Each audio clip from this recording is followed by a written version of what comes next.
The whole world was in shock when Martians arrived on Earth and started experimenting on humans. It navigates a surreal battlefield where diplomacy crumbles and humanity's fate hangs in the balance. With unknown intentions, humans are desperate to find a way to fight these aliens. Hello, welcome back to I Am Movies. Today, we're looking into the 1996 American black comic science fiction film called Mars Attacks. But before we jump into the details, make sure to show us some love by liking the video and subscribing to the channel. Now, let's get right into it. The movie begins in the White House as the President of the United States of America, James Dale, and his cabinet debate on whether or not to wage war on an approaching fleet of flying saucers conveying aliens from Mars.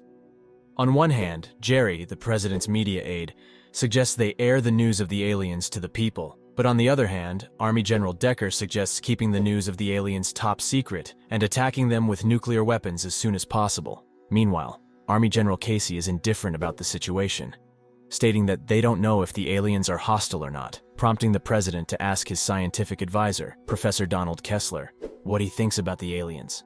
The professor tells them that the aliens are scientifically advanced, suggesting that an advanced civilization cannot act barbaric. In the end, the president decides to go with Jerry's suggestion, and they soon begin to prepare for an evening broadcast. Meanwhile, in a casino in Las Vegas, Nevada, owned by a flamboyant casino operator, Artland, and his hippie wife, Barbara, a divorced ex-boxer, Byron Williams, gets a call from his ex-wife, Louise, telling him that her boys, Cedric and Neville, haven't been home for days.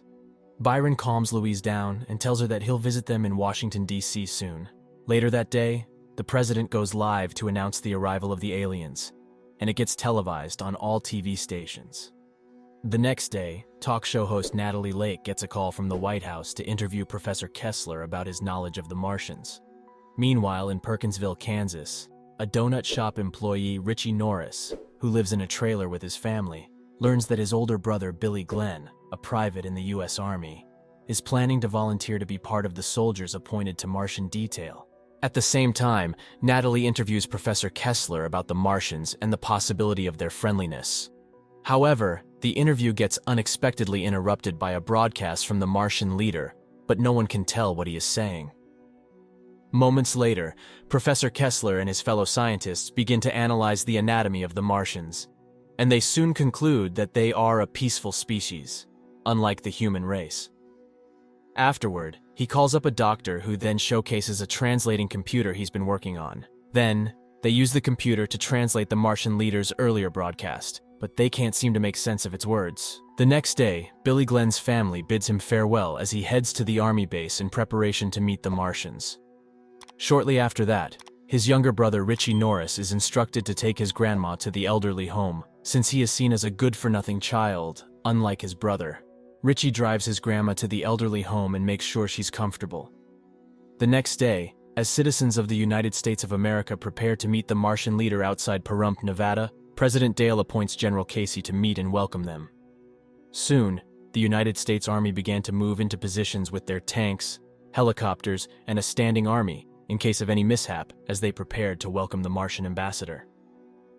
After a while, the Martian ambassador arrives from the sky in a saucer-like vehicle, and everyone watches in amazement as the Martian ambassador descends from the giant saucer vehicle with some Martian soldiers.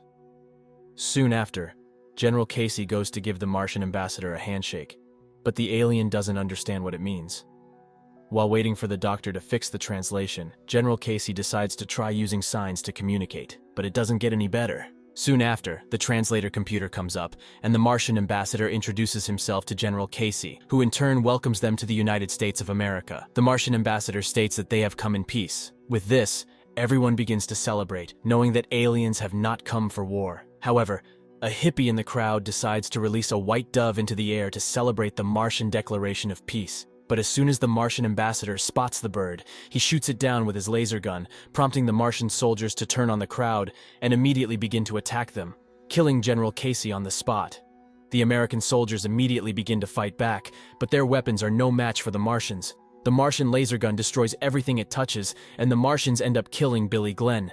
As the fight intensifies, Natalie's boyfriend, Jason Stones, rushes to save her, but he also gets killed in the process.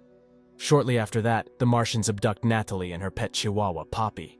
Regardless of the attack, Professor Kessler tells President Dale not to judge the Martians by what they just did, stating that the bird might have triggered the attack. However, General Decker disagrees with this and keeps insisting they blast the Martians with nuclear weapons. However, Jerry suggests they seek public opinion. President Dale gets confused and decides to ask his wife and First Lady Marcia for her opinion, and she advises him to kick the craps out of them. Everyone continues to defend their ideas, and the president decides to give the Martians a second chance.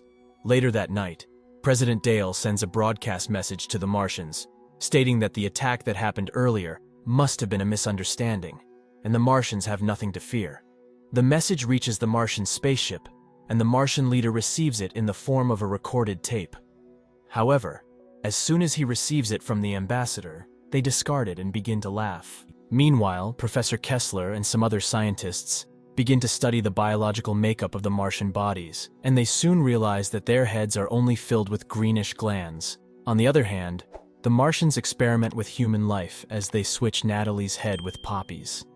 Back on Earth, Byron calls his ex-wife Louise and asks to speak with Cedric and Neville as he prepares to visit them the next day. However, his kids tell him that they'll be visiting the White House on a tour the next day.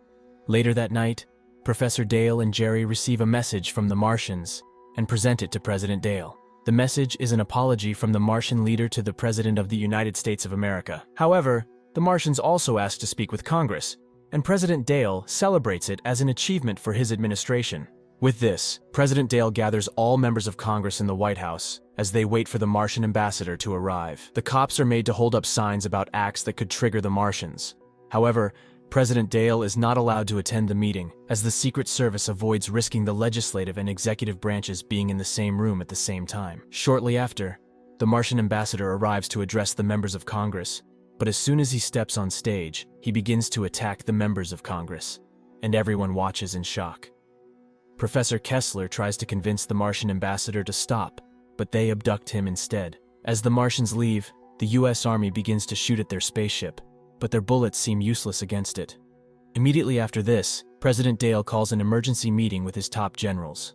On arrival, President Dale apologizes to General Decker for not listening to him in the first place. With this, President Dale states that they are going to take immediate action, and General Decker decides it's best to ask him to sign an executive order authorizing the full use of nuclear weapons on the Martians. However, President Dale rejects it, stating that he wouldn't want to start a war.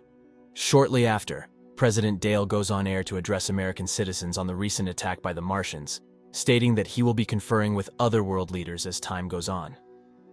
On hearing the news, Barbara begins to prepare to fly out of the United States to a hidden cavern as soon as possible. Meanwhile, the Martians also watch the broadcast, and they soon begin to get agitated. However, Professor Kessler, who is being held captive in the Martian mothership, gets reduced to a disembodied head and meets Natalie, whose head has been attached to Poppy's body. Meanwhile, a Martian spy disguised as a beautiful lady is sent to infiltrate the White House. Jerry spots the spy outside the White House and flirts with her, offering to give her a tour of the White House.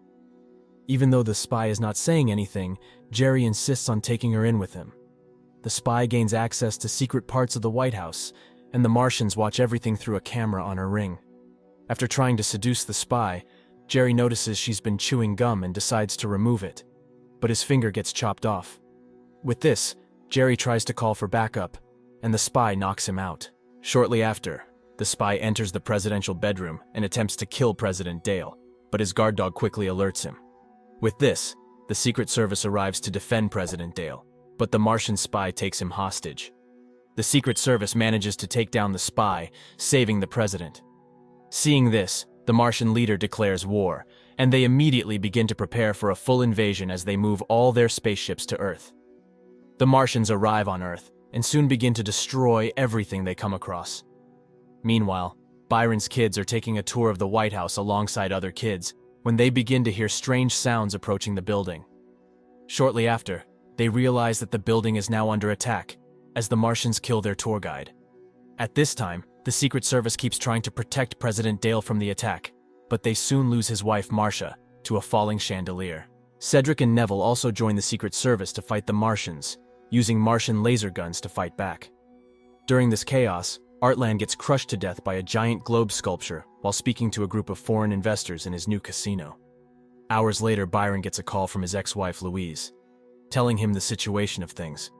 But the phone soon goes off as the Martians begin to demolish communication towers. With this, Byron realizes he needs to get to Washington as soon as possible. However, as Barbara plans to flee to Tahoe in Art's private plane, she approaches Byron, asking if he knows anyone who can fly a plane. Byron suggests her husband, Art land, but Barbara tells him that Art land is dead. Shortly after, Martians attack the casino, and they begin to kill everyone. Byron spots one of them and immediately lands a deadly punch. In an attempt to get to the airfield, Byron takes the Martian's weapon and begins to lead Barbara and two other men, Byron's co-worker Cindy and casino guest singer Tom Jones, who offers to pilot the plane. Meanwhile, Richie rides home amid the chaos to check on his parents, who both happen not to have any idea about the chaos yet. With this, Richie decides to abandon his parents and go get his grandma from the care home. But as soon as he leaves, his parents get crushed in the truck by a Martian piloting a giant robot. Meanwhile, President Dale gets a call from President Maurice of France, who informs him that he is currently in a dialogue with the Martian ambassador, and they have negotiated a settlement.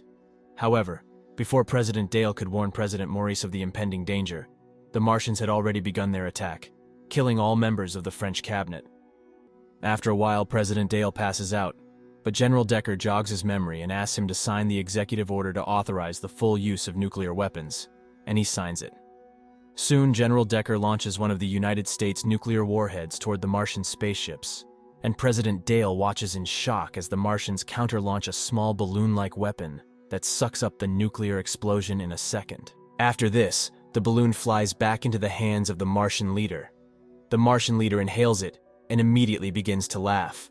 However, the Martians continue to destroy everything, and even begin to change famous sculptures to that of their leaders.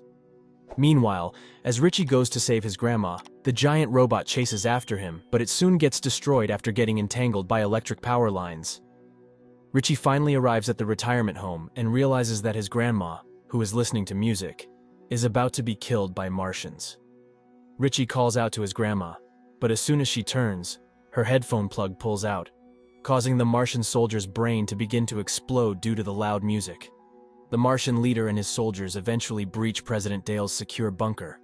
Soon they use their weapon to reduce General Decker to a minuscule size, and the Martian leader crushes him, leaving President Dale as the last man alive in the room. President Dale decides to make an eloquent, impassioned speech exhorting the Martians to make peace with humanity, and the Martian leader soon begins to get teary. Then, the Martian leader offers President Dale a handshake, which he takes, but he soon realizes it's a fake hand robot, and it kills him. However, Richie and his grandma begin to use their newly found weapon to kill the Martians as they drive to the closest radio station to broadcast it. Barbara, Byron, Cindy, and Jones reach Art's plane, but find the runway overrun by a group of Martians led by the Martian ambassador. To buy time for his companions to escape, Byron steps forward to challenge the ambassador to a boxing match and beats him to death before being seemingly overrun by Martians as the plane takes off. Around the world, the Martians are defeated as humans play Indian Love Call to destroy them, resulting in Kessler, Natalie, and Poppy's death as the ship they are kept on crashes. After this, Barbara, Cindy, and Jones come out of their hiding in Tahoe unharmed. Afterward, Dale's teenage daughter Taffy awards the Medal of Honor to Richie and his grandma Florence, and Byron finally reunites with his family in Washington, D.C., and the movie ends here. If you'd like to see us recap any other movies or topics you have in mind, just drop a comment and let us know. And don't forget to hit the like button, share this recap, and subscribe to stay updated for the next one. Until next time.